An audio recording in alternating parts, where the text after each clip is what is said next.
it's me Nix and welcome to our YouTube channel. So back to back nga to, nandito pa rin tayo sa Bristol Motorcycle Imus Cavite.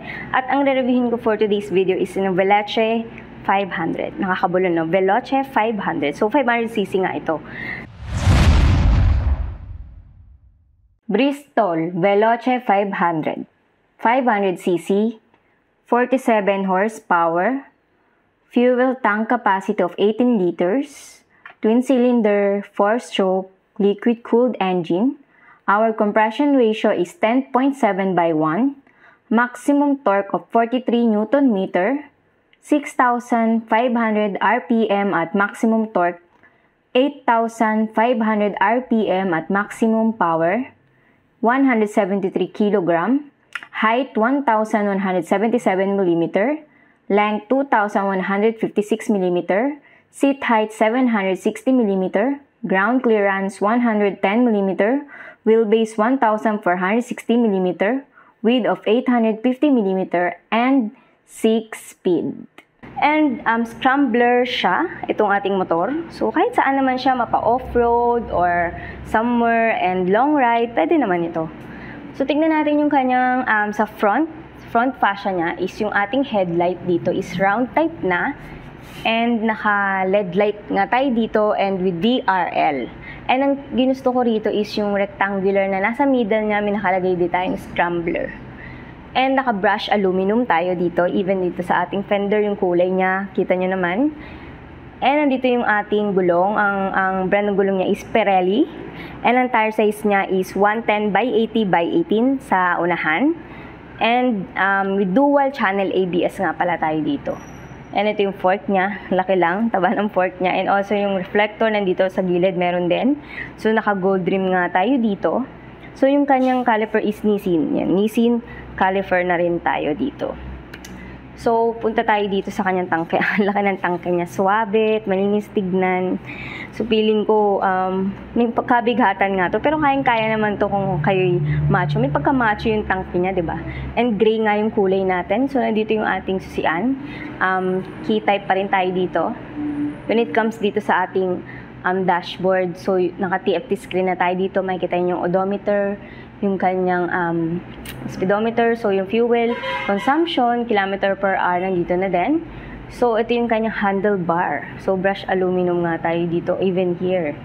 And sa mga switches naman natin, dito yung ating brake lever, clutch lever, and yung ating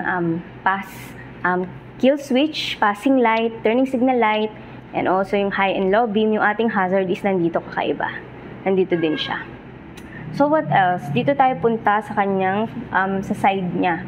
So may nakalagay tayo ditong scrambler. Hindi siya, sa nakikita ko sa kanya, hindi siya old-fashioned na classic eh. May pagka-modern style na rin siya.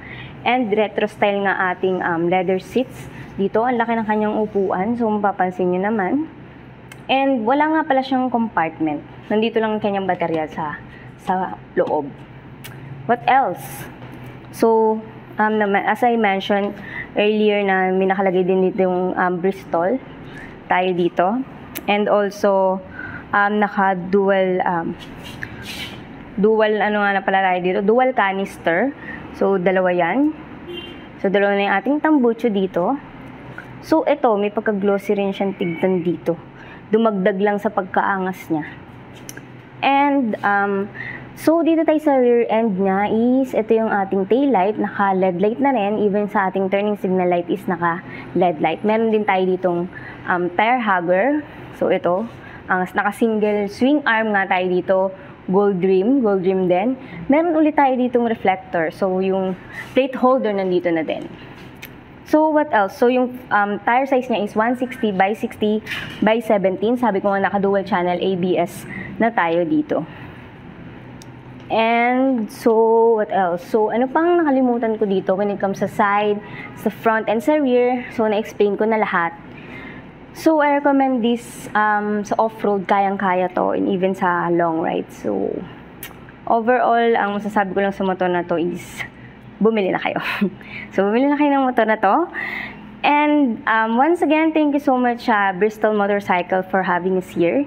Ang price nga pala niya, bago ko makalimutan, Ang price niya is RP is 368,000 pero nakala siya ng 20,000. So, 348,000 na lang. So, visit here at Bristol Motorcycle Imus Cavite. Once again, don't forget to subscribe to our YouTube channel, Motomo, and also our Facebook. So, see you around! So, syempre, hindi lang unit ang makikita nyo rito sa Bristol Motorcycle Imus, kundi marami rin tayo ditong gloves. So, sa mga rider dyan, pwede kayong bumisit dito. So, marami tayong mga parts dyan. So, meron din tayo ditong horn.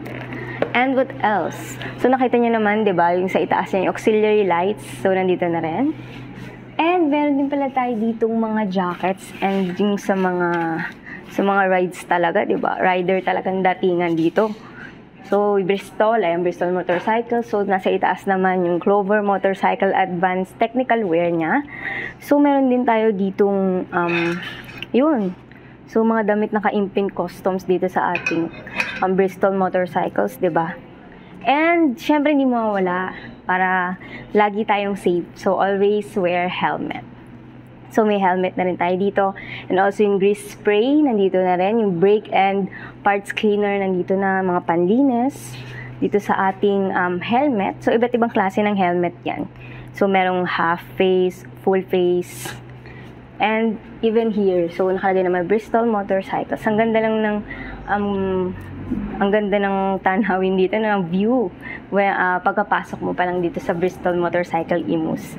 And nandito may arms oil din tayo dito. So, yung oil, nandito na rin.